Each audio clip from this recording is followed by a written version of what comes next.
Thank you very much for making this your last stop of the day before the lightning talks. I'm Alison Stanton. My pronouns are she, her, hers, and as has been stated, my talk today is titled, What Data Analysts Wish Application Developers Knew. So, can you give me a quick show of hands? Who in the room here is an application developer? Okay. And who here performs data analysis, whether it's in their job title or not? Okay. Who does not do any application development and no data analysis? Okay, cool. This is a practical talk. Specifically, it centers business practicalities as the most important and talks about technical practicalities to empower a business. It comes from the perspective of people, because quite honestly, technology is easy. You get multiple tries, you can write and run test suites, and you get error messages and stack traces. Humans don't come with those things. If you have enough time and money, you can make code do phenomenal things. It's the people that are hard. People make mistakes. People think they are so smart. They couldn't possibly have bad assumptions, and they couldn't possibly make a typo. This particular talk is going to address the mistake application developer folk make and how they can do better in order to help the data folk. It's probably going to sound like I'm coming down hard on devs, but I've been a dev. I am a dev. I've been a data analyst, and I've been the boss of individuals in both of those roles, and this is the talk that I would give to anyone who does not have the pleasure of having me as a boss. So before I start, I'm going to go through some foundational concepts and then take you into a series of scenarios. And one is reconciliation. It's really great to come up with a result, but if it doesn't match reality, if it doesn't match other results, then you have a problem. And hopefully, as data analysts, you've experienced this particular thing that you have to do pretty much all the time. Right? This concept of having two sets of numbers and making sure you understand what the differences are and making sure that they represent what you think they represent, what is in the number, what is not in the number. The other thing is that developers are upstream of data folks. Developers are the ones that put together the constraints for what we get as data people.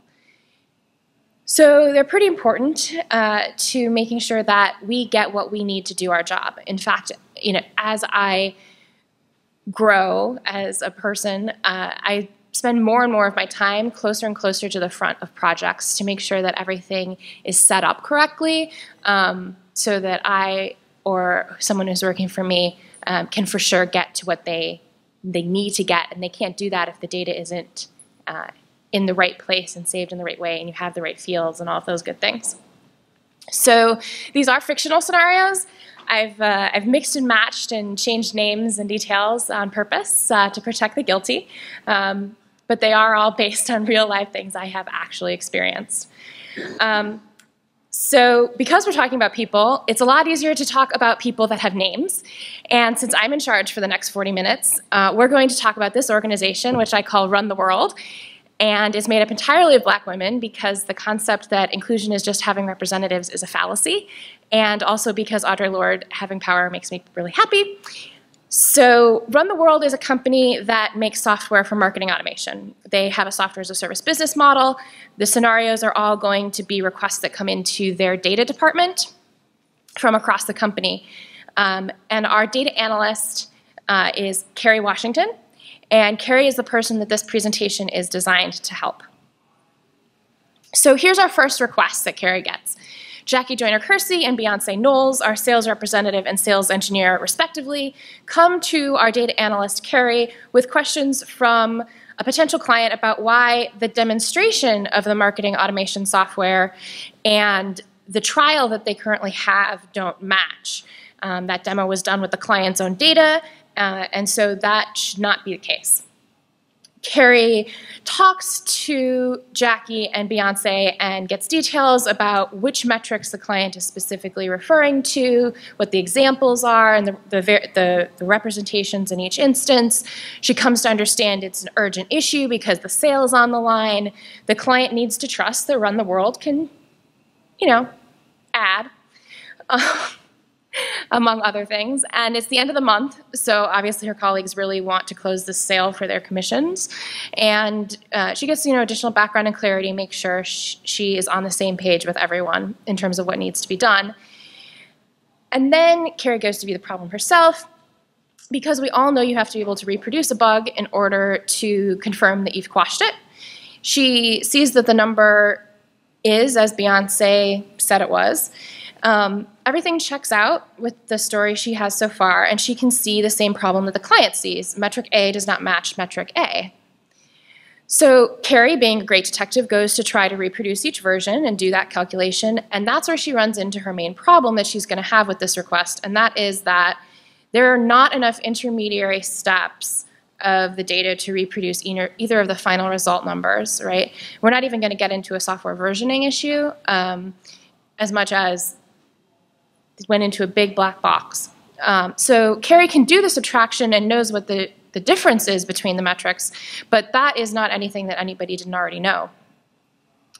First of all, there isn't enough information saved anywhere on the planet to be able to explain how metric A in the demo differs from metric A in the trial instance, so she can't answer her friend Beyonce's question. The client doesn't know which number is true, and so can't make decisions based on facts. They're also calling into question the validity of the entire software, not just this one metric. The entire value proposition of the software is now lost to them, and now they probably won't make the purchase, and the historical and baseline trends are lost. So this is not a good situation. That gets back to the development team as a problem that they need to solve. And while it's clear that they needed to save more information, they're asking themselves, well, which information? We can't save everything. So here's my answer. Save any distinctions that are needed for reconciliation. You have to think of them as data migrations. You have to keep them, and they can't all just be hard-coded in the GitHub repo or a stored procedure in the database or a wiki page or a log file. They do have to be accessible. For a second request, Carrie gets from Bell Hooks, our director of the support team, and Marion Wright Edelman, the company lawyer. They need to know all the times we responded to a customer based in Illinois regarding the guarantee the company gives on feature Y. So Carrie, our data analyst, faithfully goes to get the information out of the ticketing system that the support team uses. But she quickly discovers that the support ticket data is not accessible to her. It is being saved, but it's being saved to a server she doesn't have access to in a format that none of the tools she currently have can read. So now Carrie's frustrated. She has to spend a significant amount of time going around getting access to where that data is saved. And once she has access, she has to build a parser for the file format it's saved in and then process all the historical files. And then she can actually get down to the analysis and answering the question for Bell and Marion. So Marion Wright Edelman is not pleased. And this is taking way too long. And when she hears about the problems that Carrie is facing, she goes straight to the head of the development team to complain, and the development team comes together to talk amongst themselves, but their question to themselves is, where should we have saved it? Like, we put it on a server, we had access to it, so, what's the problem?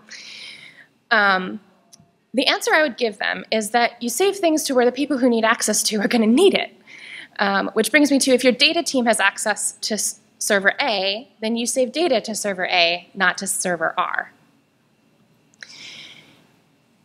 For our third example request, Ms. Lord, our CEO, gets an error message email Monday morning instead of her normal dashboard being emailed to her.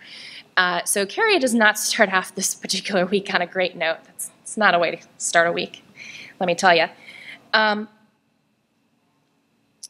the thing is, Carrie hasn't changed her code. Nothing about Carrie's code has actually changed in like 3 or 4 months. So what in the world happened? Production had a release and made changes to the database schema, and nobody told anybody downstream. They iterated, and that's great. But not only was there not any communication, there wasn't a chance to say, oh, hey, if you had done it this way, you could actually either solve this other problem or avoid this problem. There was no communication. And so the good news is that at least there was an error message sent as opposed, it was an audible failure as opposed to a silent failure. which is great because on the other side of the office, Ms. Winfrey, our chief marketing officer, has a report that says we only have 50 new customers this month. But it's the middle of the month, and the goal for the month is 500 new customers. So based on information in her report, she starts making a huge ad buy to increase the top of her funnel so she can make her numbers.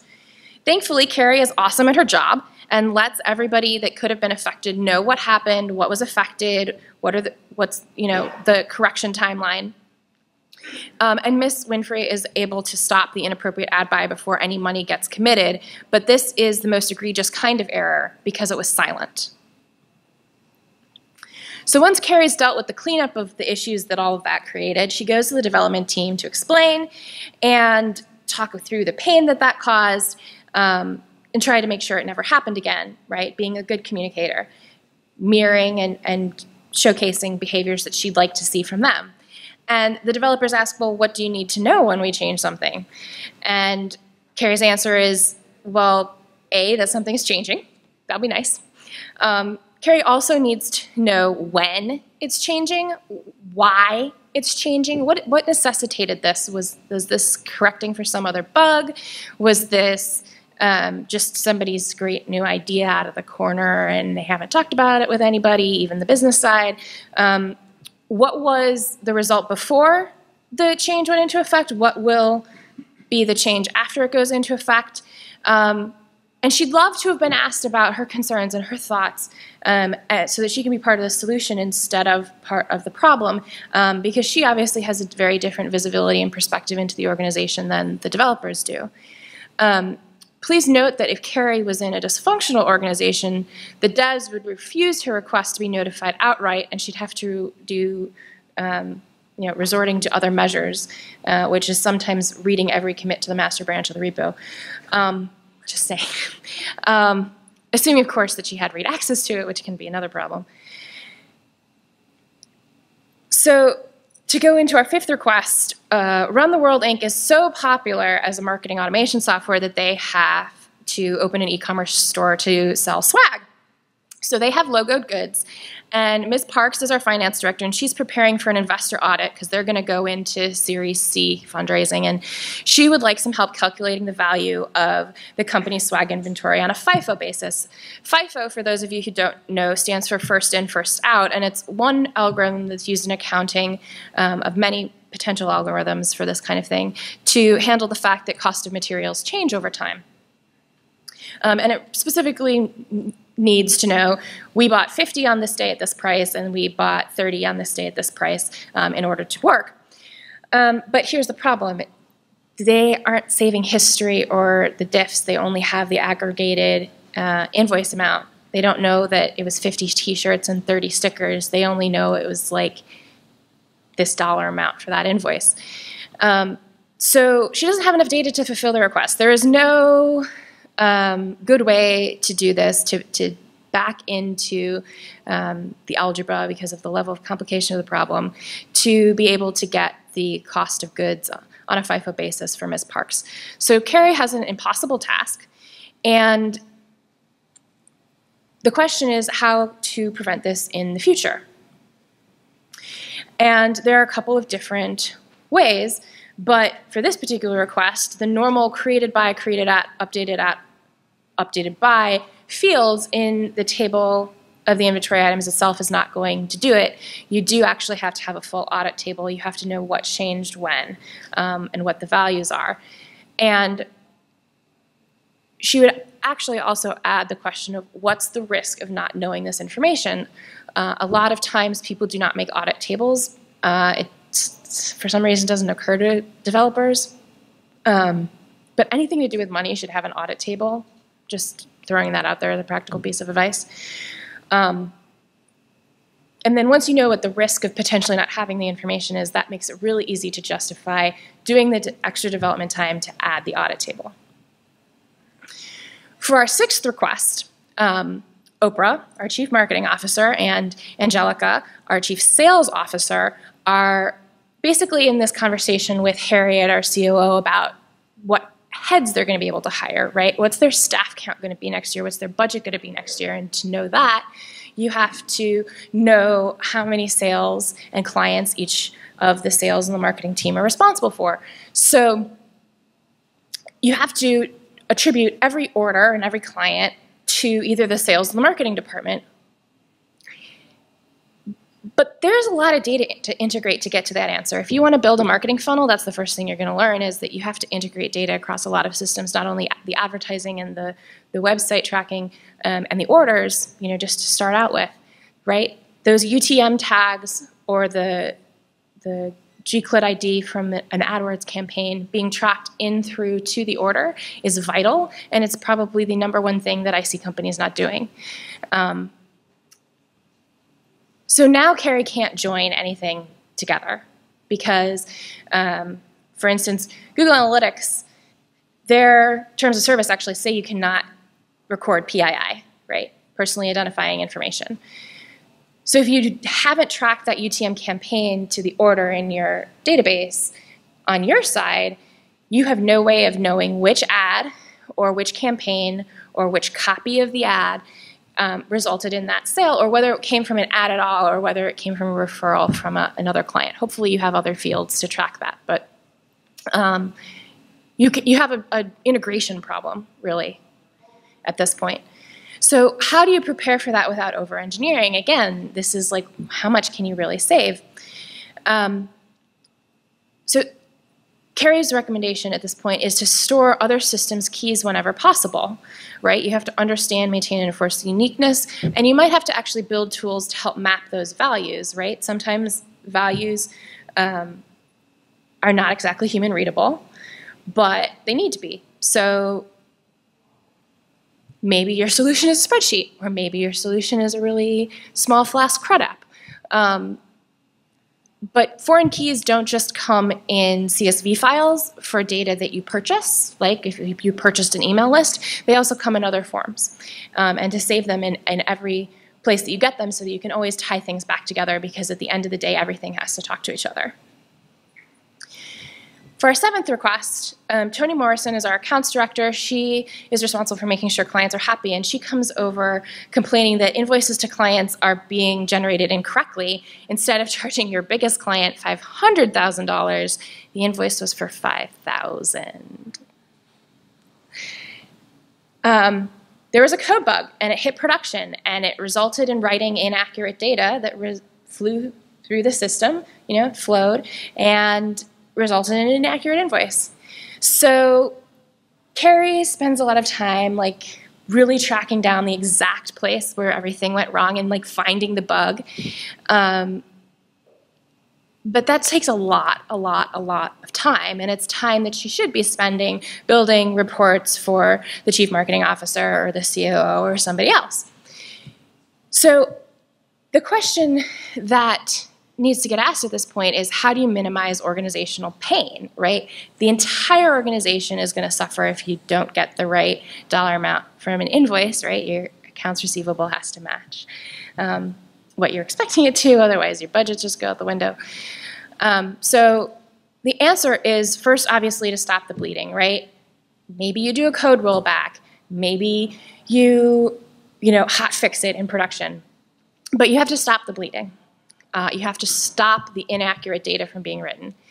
Then you have to communicate to the company, and that, especially for the accounts team, since it's affecting customers, means that you have to know the time the bug started, the time it ended, and what was affected and how, which clients were affected. Was it only clients whose bills renewed during the time that the bug was in effect in production, or was it some other subset of clients? And then to prevent it, version control with release tags helps you get to the actual timestamps of when things happened, documentation, including of the bug and how it was fixed, and obviously then additional tests in a test suite at the unit level, and potentially even the integration level, and then code review. I cannot stress code review enough, because tests are really well and great, but if you don't write a test for a problem because you don't see that problem could happen, their test suite is not going to save you.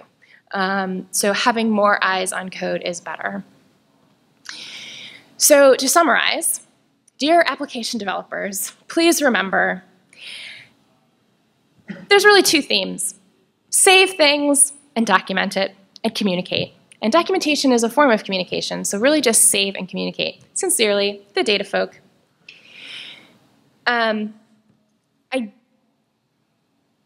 have talked a lot about communicating and talking interdepartmentally, and when I do that, I do have to issue a warning, which is that talking to people outside of your organizational box that you've been put into as a coder is not without risk.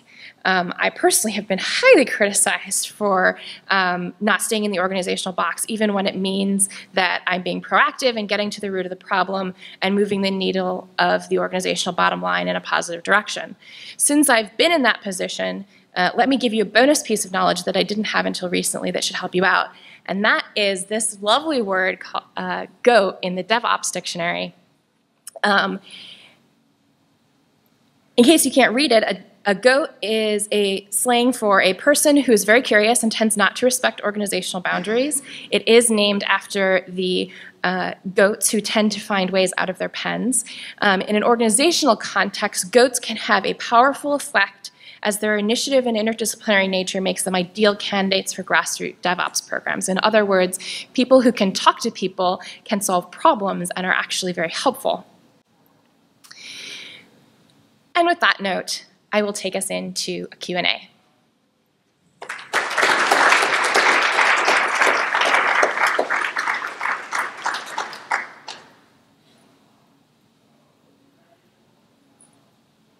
Yeah. So how much of this is kind of like culture, communication, organizational, and how much of it can be solved by tooling? And who owns that process? Is it the stakeholders, the people that need these answers? Like, should they be communicating, or should the devs realize this as they're working and like try to be thinking? Or? Well, first of all, I would argue that data people have to be at the stakeholder table at the beginning before any specs get decided on. And then I would say, as much as I am a geek and a dev and I want to have tools to solve everything for me, that is not really the root of the issue. I mean, you could build a tool to make the communication happen, or you could just go stand up and talk to somebody. So as much as the coder in me just wants to sit and code, it really, really, really is about talking to people. Yeah? Practical tips on ways to communicate upcoming changes to code that's going to be pushed to production. So how did that, I know this change is going to be pushed out, how should I communicate? So I will repeat the question. How, as a dev, should you be communicating that a change is coming and what it's doing, in terms of medium? And so it sometimes depends on the organizational structure for communication, right? If everybody always emails everything, then it should be an email. If the wiki is kept really up to date and that is the source of truth for everyone, then it should be in the wiki and maybe a notification in Slack and or an email, right? It's making sure that people know about it, and that can be in different ways. But I would say that the communication needs to be very clear and concise, and include who to follow up with if you have other questions. Almost always I will have other questions for you. And it's generally about really silly cases that not everybody needs to know about or care about. It doesn't need to be an email chain. And almost always the person that I need to be talking to is not the product manager, it is the dev. Yeah? You mentioned that it should be in one place. Yeah. In a world where many systems are both microservices and what have you. Does that mean that Dev should have as part of the stack building the thing that syncs it from one redshift or someplace? So depending on your organization, depends on whether the data team has the ownership of the ETL pipelines or the devs do. I would say at a minimum, the access and the connection to be able to get it into the data warehouse needs to be there. But obviously, the details change per organization. the main thing is to know that it is going to have to get to that one central data warehouse in order to be useful in the long run. And so like building something in a completely separated, like entirely different like server, like if everything you're doing is in AWS and all of a sudden you go build something on Google App Engine, you should probably be asking yourself why you're doing that. Amy. You mentioned you've been talking about developers basically manage data analysts and have the right information. Is there a parallel process of working with stakeholders? So the question is, I've been talking about developers talking to data people. Is there a parallel process for talking to stakeholders? And I would go back to what I said a couple minutes ago about the data person should be a stakeholder because data is that important. Data, if we really want to be data-driven decision-making organizations, we have to put data people at the front of the line and at the table, and that means that they are a stakeholder in the first place.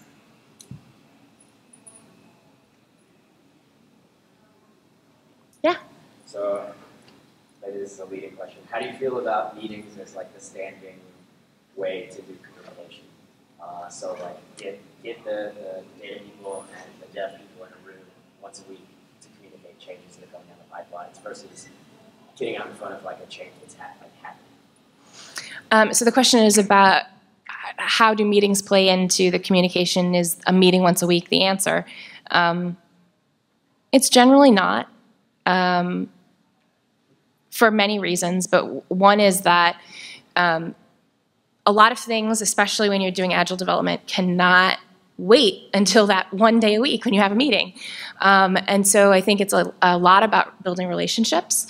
And I also think it's a lot about not everybody is great at being a speaker, and not everybody is great being a listener. Some people absorb information better by reading, and we have different learning types. So almost always there should be something written, whether that is meeting notes or an email or a Slack message or a wiki page. Especially for the super uber important things, when something is in writing, you can refer back to it, and you can say 3 months from now, like, no, my understanding was this because this is what got written, and everybody had a chance to say if that was actually accurate and reflective of such and such. And nobody said anything, so I assumed this because that's what was written. And it helps a lot when people are like, oh, but I told you. I'm like, but no, you didn't.